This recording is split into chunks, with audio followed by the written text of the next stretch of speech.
반갑습니다. 최니채입니다. 최근에 제 주변 지인분이 성인 ADHD를 진단받은 일이 있었어요. 제가 먼저 그분한테 조심스럽게 혹시 ADHD 검사를 한번 받아보는 게 어떻겠냐라는 말을 했었고요. 그분이랑은 사적으로 알고 지낼 때는 저도 예상을 하지 못했고, 최근에 이제 공적인 일로 엮여서 보다 보니까 혹시 이분이 성인 ADHD가 아닌가라는 의심이 좀 생겨났던 것 같아요. 성인 ADHD는 성인이 돼서 갑작스럽게 생기는 게 아니라 어릴 때부터 갖고 있었던 기질이 성인이 돼서도 쭉 유지가 되었던 게 맞는 거죠. 그분도 일을 하면서 스스로 좀 힘들어 하셨고, 이러이러한 게 잘 안 된다, 이런 고민을 저한테 많이 털어놓으셨기 때문에 저도 그분께 ADHD 검사를 한번 받아보는 게 어떻겠냐라는 말을 할 수 있었던 것 같습니다. 현재 그분은 진단을 받으셨고 콘사타라는 약을 복용하고 있어요. 스스로도 치료를 받고자 하는 의지가 굉장히 강하셨던 분이었어요. 뭐든 의심되는 증상이 있다고 해서 스스로 확정을 짓는 건 위험한 방식이고요. 항상 진단은 전문가에게 꼭 받으셔야 됩니다. 오늘 영상을 시작하기에 앞서서 한 가지 더 말씀을 드리자면, ADHD가 살아가는 데 있어서 꼭 치료를 해야 하는 질환이냐라고 묻는다면 이 부분에 대해서는 사람마다 생각 차이가 있을 것 같아요. ADHD는 현대에서 만들어낸 병이다, 이런 말 들어보셨죠? 어릴 때 다 그런 증상이 있고 커서 아무 문제 없이 산다, 이런 말들도 나오는데 뭐랄까, 제 입장에서는 과거 사회보다는 현재 우리 사회가 요구하는 게 더 많이 달라진 것 같아요. 개인 역량을 중요하게 생각하는 사회잖아요. 사회에서 요구하는 기준이 더 높아진 것 같아요. 그러다 보니까 ADHD의 기질이 높을수록 현대사회를 살아가는 데 있어서 불리한 경험이 더 많아질 수밖에 없다고 보는 입장이죠. 또한 본인뿐만이 아니라 주변인들이나 함께 일하는 사람들, 가족들도 나름의 어려움이 있습니다. 본인을 위해서 내가 속한 사회에서 불리한 경험보다는 좀 더 유리한 조건을 갖출 수 있도록, 또는 나의 삶의 질을 올릴 수 있다면 적극적으로 치료를 받는 게 좋다고 생각을 합니다. 오늘 영상에서는 성인들이 겪는 ADHD의 주요한 특징들을 위주로 말씀을 드릴 거예요. 총 3부로 나눠서 이야기를 할 건데요. 첫 번째는 ADHD와 감정조절 장애, 2부에서는 성인 ADHD의 주요한 특징, 3부에서는 성인 ADHD의 심리적 기능, 이렇게 파트를 3개로 나눠봤습니다. 일부 감정조절 장애는요, 중요도가 높다고 판단이 돼서 가장 상위에 소개를 해드리는 점 참고해 주셨으면 좋겠고요.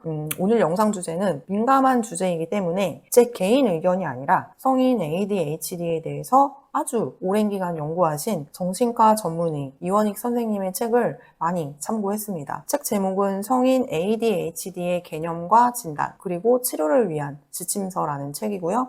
연구 결과라든지 전문의 임상 경험을 통한 근거를 바탕으로 서술된 책이에요. ADHD의 역사부터 시작해서 정말 다양한 내용이 담겨져 있고요. 책 분량이 800페이지가 넘어가는데 슬슬 잘 읽혔던 것 같습니다. 일반인의 경우에는 이 책을 접하게 된다면 성인 ADHD에 대해서 상당히 구체적인 지식을 습득할 수 있을 것 같습니다. 자, 이제 바로 본론에 들어가겠습니다. 1부, ADHD와 감정조절장애. 성인 ADHD에서 흔히 볼 수 있는 증상으로 감정조절장애를 들 수 있습니다. 생소하실 거예요. 제가 본 책에서는 이 증상을 핵심적인 증상으로 판단을 하시거든요. 그렇기 때문에 중요도가 높다고 생각이 돼서 가장 첫 번째로 소개를 해드리는 겁니다. 감정조절장애 개념을 모르고 우리가 흔히 알고 있는 부주의, 과잉행동, 충동성, 이 증상만을 성인 ADHD의 핵심 증상으로 이해를 한다면 치료 반응에 혼란이 생길 가능성이 크다. 왜냐하면 다른 질환으로 이제 생각을 하고 그 질환에 대해서만 치료를 하게 되다 보니 정작 ADHD는 치료받지 못하는 상황을 말씀하시는 것 같아요. 감정조절 장애가 뭘까요? 쉽게 화를 내거나 쉽게 흥분을 한다거나 쉽게 좌절하고 쉽게 들뜨고 자주 분개하고 감정적으로 과잉 반응을 하는 걸 나타내는 거죠. 오늘 말씀드릴 감정조절 장애 증상은 젠더 유타의 진단 기준을 중심으로 간략하게 설명을 드릴게요. 이 연구자의 기준에 따르면 감정조절 장애의 대표적 증상으로는 3가지가 있어요. 첫 번째는 분노조절, 두 번째는 정서적 불안정, 세 번째는 감정적 과잉 반응입니다. 첫 번째로 분노조절이란 짧은 순간에 나타나는 예민함과 빈번한 폭발을 의미하고요. 두 번째로 정서적 불안정은 예측할 수 없는 기분 상태인 거죠. 정상적인 기분에서 급 우울하다든지 아니면 갑자기 흥분 상태로 전환한다거나 그 기분의 상태가 매우 짧고 예측하기 어려운 상태를 나타내는 말입니다. 세 번째로 감정적인 과잉 반응은 일상생활에서 경험하는 스트레스를 다룰 능력이 떨어지기 때문에 안절부절하지 못하고 어떤 스트레스 상황에 부딪히게 되면 그 상황에 압도당하는 느낌을 자주 경험하는 걸 나타내요. 그 스트레스를 다루는 과정에서도 적절하게 행동을 하지 못하기 때문에 더 많은 스트레스를 유발하는 악순환을 계속해서 겪게 되는 거죠. 감정조절 장애와 정서장애, 이 2가지를 반드시 구분해야 된다라는 문구가 써져 있었어요. 그만큼 이 2가지는 유사해 보이지만 그 성질이 전혀 달라서 진단과 치료 과정에서 큰 차이가 나타날 수 있다라고 설명이 되어 있었습니다. 감정조절 장애는 정서장애와는 달리 빠른 기분 변화를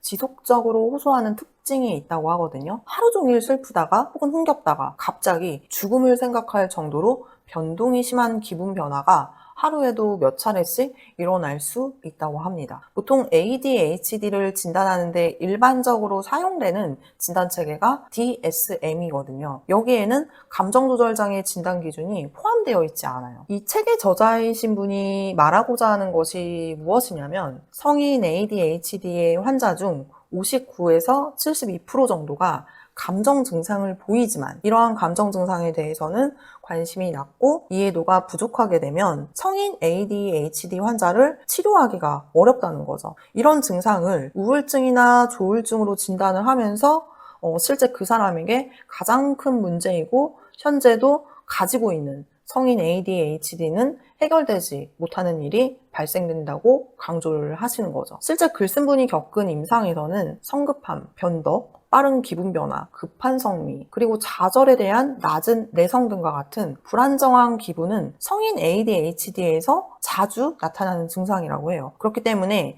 감정조절 장애는 성인 ADHD의 독립적인 증상 차원이다. ADHD를 진단함에 있어서 아주 결정적인 증상 차원으로 볼 수 있다고 이야기를 하시는 거죠. 결론은 ADHD의 핵심 증상으로 알려진 과잉행동, 충동성, 부주의에 이어서 감정조절 장애도 대표적인 증상이라는 걸 어느 정도 인지를 하자, 이 이야기신 것 같아요. 다른 질환으로 오해해서 치료를 한다거나 놓치고 넘어가게 되는 일을 미연에 좀 방지할 수 있지 않을까 하는 생각에서 가장 첫 번째로 말씀을 드렸습니다. 2부, 성인 ADHD의 특징입니다. 자, 이제 2부로 넘어와서 성인 ADHD의 특징에 대해서 이야기를 해볼게요. 1. 내 방식대로 자기인식을 하는 특징을 갖습니다. 성인 ADHD를 가진 사람은 어떤 순간의 모습을 자기 자신 전체로 인식한다는 이야기예요. 예를 들자면 당신은 집중을 잘 못하냐? 라고 물어본다면 자기가 관심을 갖는 분야에 대해서만 집중을 하고 그 외의 것들은 집중을 하기 어려움에도 나는 집중력이 높다고 생각을 하는 거죠. 어느 한 부분을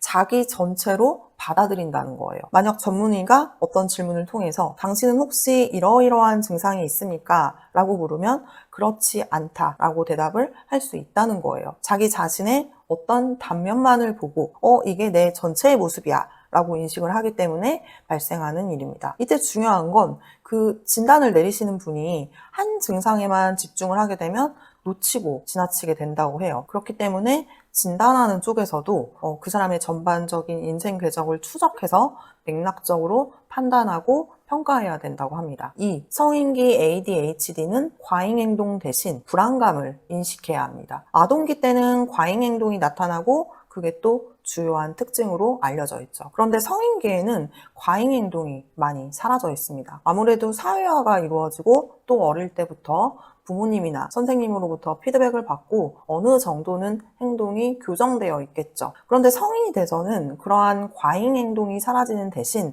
내면의 불안감으로 나타날 수 있다는 거죠. 겉보기에는 침착하고 차분해 보일 수 있지만 사실 머릿속에 온갖 잡다한 생각들이 다 떠다니면서 내면의 안절부절함을 겪고 있을 수 있다는 얘기입니다. 혹은 불안감이 너무 높다든지 그로 인해서 일상에서든 직장에서든 과도하게 긴장하게 되는 모습도 나타나고요. 과도한 긴장감으로 인해서 수면장애를 겪는 문제도 발생할 수 있고요. 신체 통증이나 질환을 느끼게 되는 경험이 잦아지면서 그로 인해 또 2차적으로 약물을 남용하게 되는 문제도 잘 알려져 있습니다. 참, 마음 유랑을 주의 깊게 보셔야 돼요. ADHD의 주요한 특징 중에 하나가 차분하지 못함, 즉 산만함이죠. 그런데 산만함은 성인이 되면서 잘 나타나지 않고 다른 측면으로 나타나게 되는데 이때 과도하게 정신적으로 많은 생각을 하게 되는 특징이 나타난다고 해요. 쉽게 말해서 어떤 생각들을 굉장히 많이 하는데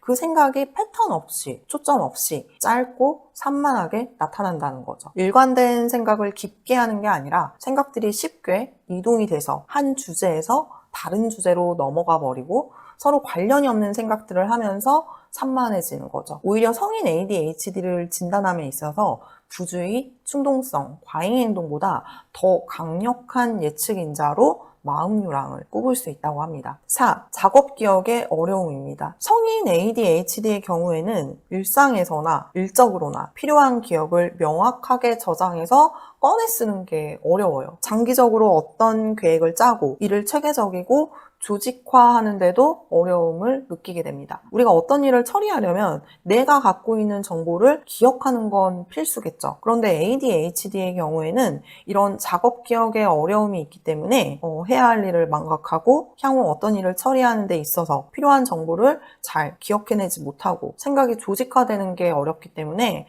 타인들의 눈에는 부주의한 사람처럼 보여질 수 있다는 거죠. 5번째입니다. 시간 인식에 대한 어려움이 있습니다. 예를 들자면 아침에 일어나서 출근 준비를 한다고 가정을 해보면 기상하고 샤워하고 옷을 갈아입고 식사하고 나가기까지 각각의 활동에서 시간이 소모가 되겠죠. 이때 진행 절차를 떠올리면서 단계별로 얼만큼의 시간이 소요될지를 짐작하는 일에서 어려움을 겪게 됩니다. 이걸 단순하게 출근 준비 하나로 뭉뚱거려서 보는 경향이 있다는 거죠. 그래서 준비하는데 필요한 시간을 과소평가하는 경향이 나타나게 돼요. 적어도 샤워는 몇 분까지 끝내야 된다 이런 개념이 잘 잡혀있지 않고 또 샤워를 하면서도 갑자기 너무 많은 몰입을 해서 얼마만큼의 시간이 갔는지를 인지를 잘 못하게 되는 거죠. 이걸 일에 적용을 해본다면 그 업무를 끝내려면 구체적으로 단계를 세분화시켜야 되는데 여기서도 업무를 쪼개기보다는 뭉뚱거려서 그 업무를 하나로 묶어서 보기 때문에 일을 끝마치는데도 시간 계산이 예측과는 다르게 더 걸리게 되는 거예요. 시간을 상대적으로 덜 써도 되는 작업에 과도하게 집중을 해서 필요 이상으로 시간을 쓰다 보면 다음 단계에서 로드가 걸리고 그래서 예상했던 시간보다 작업을 마치는데 시간이 더 오래 걸리는 경우가 생기는 거죠. 시계를 좀 가까이에 두고 자주 보면서 관리를 해주는 게 필요하고 약속 시간보다 10분 먼저 도착하기 이런 식으로 실행하는 연습을 좀 자주 하는 건 어떨까 싶어요. 6번째입니다. 감정과 동기 그리고 각성 조절에 어려움을 겪습니다. 아동이나 성인 ADHD 모두 다 동년배에 비해서 어떤 사건에 대해서 감정적인 반응을 억제하는 게 좀 어렵다고 하는데요. 일반적으로 다른 사람에 의해서 자신이 경험한 감정을 너무 공공연하게 드러내려고 하는 특징이 있어요. 보통은 우리가 사소한 것 모두를 다 표현하고 살진 않잖아요. 보통 자기가 그때 느낀 기분을 사소하게 여기고 누그러뜨리는 능력이 커갈수록 생긴단 말이죠. 그런데 ADHD의 경우에는 자기 느낌에 과다하게 반응을 하고 빨리 달아오르고 또 빨리 식고 이런 모습을 보이기 때문에 그때 느낀 기분을 공공연하게 주변에 표현을 하는 모습이 많이 보여집니다. 그리고 이제 동기에 대한 이야기인데 일반적으로 우리가 즉각적으로 어떤 보상이 없고 즐거움이 없어도 훗날 이것이 나의 미래에 도움이 된다면 참고 견뎌내죠. 이런 걸 내적 동기라고도 할 수 있죠. 그런데 ADHD의 경우에는 이러한 내적 동기만으로는 뭔가에 집중하기가 어려워집니다. 즉각적인 보상이나 바로 즐거움을 제공해주는 게 아니라면 이 주의 집중력을 유지하는 데 있어서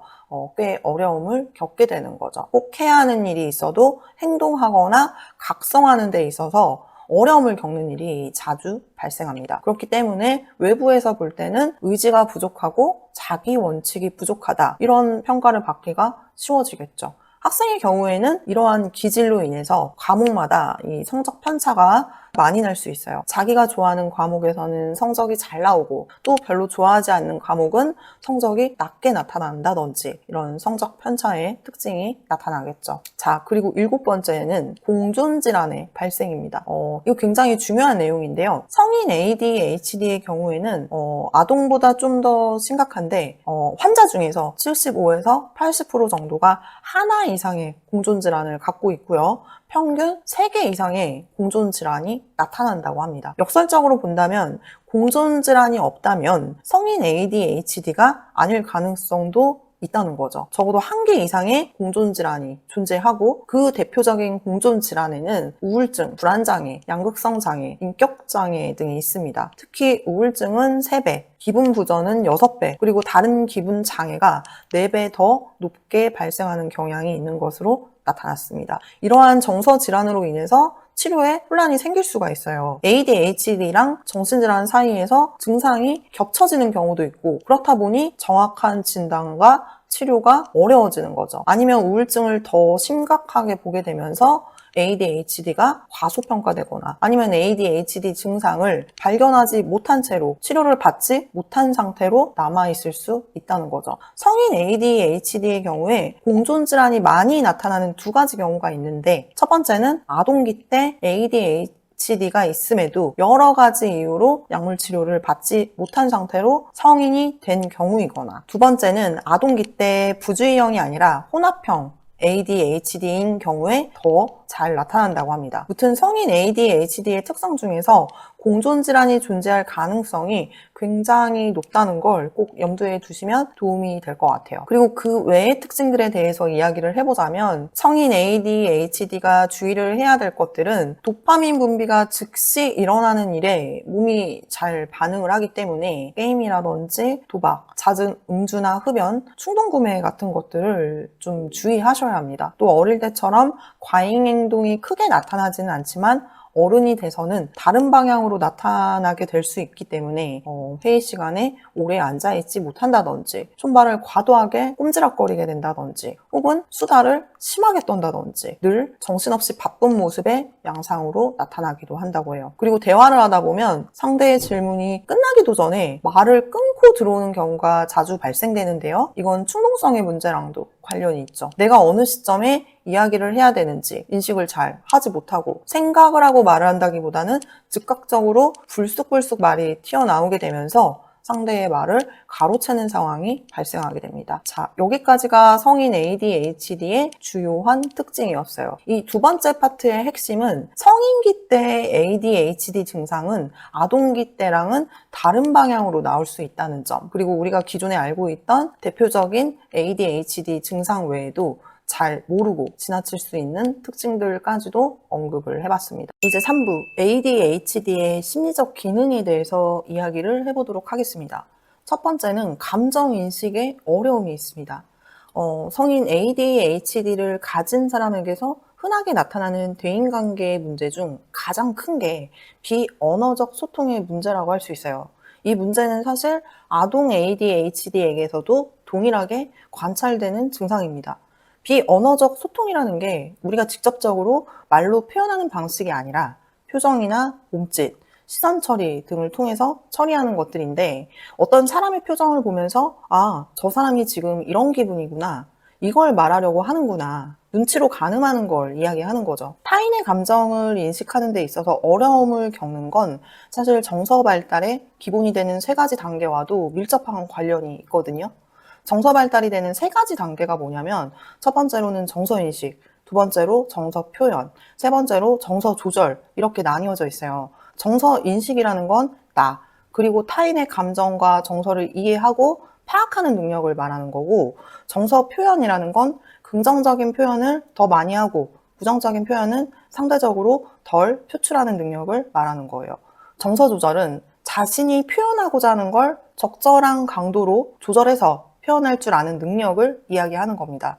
이 세 가지는 모두 다 유기적으로 연결이 되어 있고, 이러한 것들이 조화롭게 잘 이루어져 있으면 인간관계에서 정서적 유능감을 발휘할 수 있는 거예요. 그런데 가장 첫 번째인 정서인식, 여기서 문제가 생기게 되면 그 다음 단계인 정서 표현에 대한 조절도 문제를 겪을 확률이 높아진다는 거죠. 현재 내 기분이 어떤지 아는 걸 정서인식의 명확성이라고도 하는데, 내 기분이 어떤지, 나의 정서가 어떤지를 잘 파악할 수 있는 사람이 다른 사람의 정서도 잘 파악할 수 있다는 거예요. 그런데 ADHD의 경우에는 주의가 일단 산만하고 충동적이기 때문에 자신의 정서에 주의를 깊게 기울이는 단계에서부터 어려움이 있는 거예요. 다른 자극의 주의를 빼앗겨 버리고 내 기분이 어떤지 정확히 인식하는데 어려움을 겪게 되니까 타인의 정서를 읽어내는 건 더 어려움이 있다는 거죠. 이 오랜 기간 동안 수많은 연구를 통해서 ADHD는 전반적인 사회기술이 미약하고 특히 얼굴 표정 인식 장애를 유발할 수 있는 것으로 알려졌어요. 아동에 비해서 성인기 쪽에서는 확실히 연구가 많지는 않은데, 한 가지 연구 논문을 보고 말씀을 드리자면 행복, 놀라움, 슬픔, 분노, 혐오, 공포, 주요 6개의 감정이 드러난 사진을 구성해서 검사를 해본 연구가 있어요. 이 검사에서 성인 ADHD의 경우엔 사진 속 인물들이 순간적으로 나타나는 다양한 감정을 파악하는 능력이 떨어지는 것으로 나타났습니다. 특히 부정적인 얼굴 표정의 인식을 제대로 하지 못하는 특징이 나타났는데요. 예를 들자면 슬픔, 분노, 혐오, 두려움, 이런 표정의 표현에서 실수가 더 빈번하고 뚜렷하게 나타난다고 합니다. 이 중에서도 가장 정확도가 낮게 표현된 건 슬픔이라고 해요. 상대적으로 긍정적인 얼굴 표정은 인식이 잘 되는 반면에 부정적인 얼굴 표정에선 정확도가 낮게 표현되는 거죠. 여기서 중요하게 생각해 봐야 하는 건 ADHD 같은 경우엔 큰 감정 같은 건 어찌저찌 읽어낼 수 있다고 해도 섬세하고 세세한 감정을 인식하는 능력은 떨어진다는 거죠. 예를 들자면 분노나 혐오는 어딘가 비슷한 색채를 가진 듯 하지만 그 둘의 결은 분명히 다르죠. 그런데 이런 감정을 구분하는 데 있어서 더 많은 어려움을 느낀다는 거예요. 미세한 톤, 세밀한 자극을 파악하는데 어려움이 있는 거죠. 이러한 특징들로 인해서 대인관계에서는 상황에 맞는 센스가 부족한 사람처럼 보여지고 비언어적 소통의 결함으로 비춰지면서 공감 능력마저 부족해 보이는 사람으로 평가를 받기도 한다는 거죠. 이러한 경험들이 쌓이면서 대인관계에서 어려움을 느끼게 되는 거예요. 어릴 때는 주의력 문제라든지 과잉 행동이 문제가 됐다면 커서는 이런 2차적인 문제들로 인해서 더 어려움이 크다는 거죠. 오히려 답이 정해진 문제 같은 경우엔 잘 수행을 해 나가지만 답이 정해지지 않은 영역, 대표적인 게 위에 말한 인간관계 같은 거죠. 이런 부분에서 갈수록 더 어려움을 느끼게 되는 거예요. 두 번째는 애착에 관한 이야기입니다. 제 유튜브 채널에서는 애착에 관한 이야기가 상당히 많이 나와요. ADHD의 경우에도 애착 이야기가 빠질 수가 없습니다. 애착이란 거는 기본적으로 아이가 태어나서 가장 가까운 대상인 부모와의 감정 유대를 이야기하는 거죠. ADHD의 경우에는 주로 아버지 쪽보다는 어머니와의 감정 유대에 더 영향을 많이 받는다고 알려져 있어요. ADHD는 유전성이 굉장히 높은 질환인데, 만약 아이가 ADHD다 그러면 부모도 ADHD 존재 여부를 파악하는 게 무척 중요합니다. 왜냐하면 특히 모계 쪽에서 ADHD인 경우에는 이 아이와 상호작용을 하면서 엄마의 이 부정적인 반작용에 더 영향을 많이 받기 때문에 애착 문제가 안 좋은 방향으로 나타나기 쉽다는 거죠. 가령 아이에게 더 직설적인 언행을 한다든지, 더 가혹하고 많은 요구를 한다든지, 더 심하게 부정적인 감정 표현을 해서 가뜩이나 발달이 지연된 상태에서 더 악화를 시키게 되는 거죠. 이런 현상은 마치 투사 현상과도 흡사하다고 합니다. ADHD가 없는 부모의 경우에도 이 ADHD 아동을 다룰 때는 더 처벌적인 모습을 보인다고 하는데, 여기에 부모가 ADHD가 있다. 그럼 자녀에게 이제 더 심하게 대할 가능성이 커지면서 역기능적인 양육이 발생할 수 있다고 보는 거예요. 반면에 이제 이런 견해와는 다르게 오히려 아이의 ADHD 증상이 ADHD를 가진 엄마의 부정적인 양육을 개선시킬 수 있다는 주장이 존재하기도 해요. 이런 경우에는 엄마가 매우 너그럽고 부드러운 인격을 타고난 경우이거나, 혹은 그 어머니도 ADHD가 심해서 자신의 아동기 때 문제나 어려움이 다시 드러나는 것에 대해서 두려움이 올라오는 거죠. 그렇기 때문에 엄청난 노력을 하면서 아이에게 잘 해주려고 하지만, 실제는 아이가 해야 할 일을 명확하게 규정해서 지시하고 경우에 따라서 칭찬하거나 처벌을 정확히 해야 하지만, 이제 그렇지 못한 모습으로 나타나는 경우가 많다는 거죠. 제가 위에 언급한 것처럼 애착은 아버지보다는 어머니와의 관계에서 영향을 더 받는다고 했잖아요. 실제 의사분의 임상 경험에서 이제 말씀을 하시기로는 특이점으로 아버지는 오히려 자기를 거부하거나 처벌하는 경우가 어머니에 비해서 상대적으로 적어서인지 아버지에 대해서는 따뜻한 감정을 더 많이 느끼게 되고, 아버지의 양육 행동에 대해서는 불쾌한 기억이 덜하다는 거죠. 이런 애착의 경험은 결국 아이가 성장하게 돼서 성인이 되면 이성과의 애착이나 자기 자녀와의 애착에 또 다시 영향을 주게 됩니다. 되물림처럼 계속 이어지는 거죠. 그래서 가족들 중에 ADHD가 있다면 동반 치료를 받는 경우도 있고요. 필요하다면 치료를 같이 받아야 된다는 거죠. 결국 부모의 세심함은 아이의 애착 문제에도 크게 영향을 끼치기 때문에, 특히나 ADHD 아동을 대할 때는 애착 문제에 있어서 더 각별히 주의를 기울여야 된다는 게 강조됩니다. 자, 이제 마지막입니다. 세 번째는 ADHD를 진단받았을 때의 느낌이에요. 이건 의사분께서 책에 서술을 해주셨고요. 거기에 나와 있는 사례들을 이야기해보자면, 처음에는 자기 인식이나 가치감이 높아지는 경험을 하지만, 반면에 자신의 정체성에 대해서 평가절하가 일어나고 우려가 발생이 된다고 해요. 스스로의 가능성 같은 걸 제한하는 것으로 느끼기도 하고, 또 막상 진단을 받고 나면 전문가의 도움이 부족하다는 걸 이제 경험하면서 큰 실망감을 느끼게 된다고 합니다. 이 책이 2019년도에 초판이 나왔으니까 그때랑 지금이랑 상황이 다를 수도 있겠지만, 아동 ADHD에 비해서 성인에 대한 연구나 진료 기준이 덜 활성화되어 있다고 보는 입장이거든요. 시간이 지나면 더 많은 연구 자료들이 나오고 질환에 대해서도 비교적 상세한 파악이 더 잘 될 거라고 생각은 합니다. 성인 ADHD를 겪고 계신 분들은 약물 치료를 받고 뇌의 변화가 일어나게 되면 이제 흐린 눈을 하고 있던 게 좀 걷어지고 명확하게 보여지는 느낌이라고 설명을 하시더라고요. 세상이 요구하는 기준이나 보편적인 기준들이 인식이 더 잘 된다는 거죠. 그리고 어렸을 때 진단을 받았더라면 어땠을까라는 생각을 하게 되신다고 해요. 조기 진단을 받았더라면 지금과는 다르게 인생의 고통을 좀 덜 겪었을 수 있지 않았나? 그리고 주변에서도 자신을 바라보는 시각에 변화가 있지 않았을까라는 생각을 하신다고 합니다. 아무래도 아동기 때 조기 진단을 받고 치료에 임하게 되면 효과 측면에서는 더 좋은 결과가 있을 거라는 건 부정할 수 없는 사실인 것 같아요.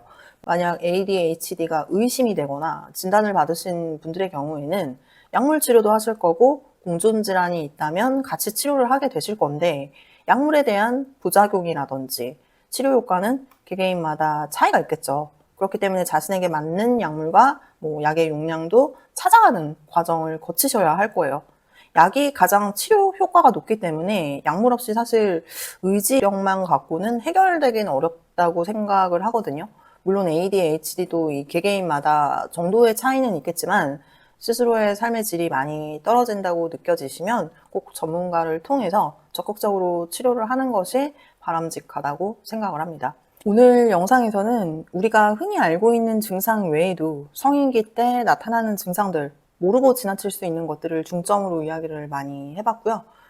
그 외에도 심리적인 기능들에 대해서도 이야기를 해봤습니다. 성인 ADHD의 증상들과 문제점 위주로 이야기를 했기 때문에 내용이 다소 부정적인 느낌으로 받아들여질 수도 있겠다라는 생각이 들거든요.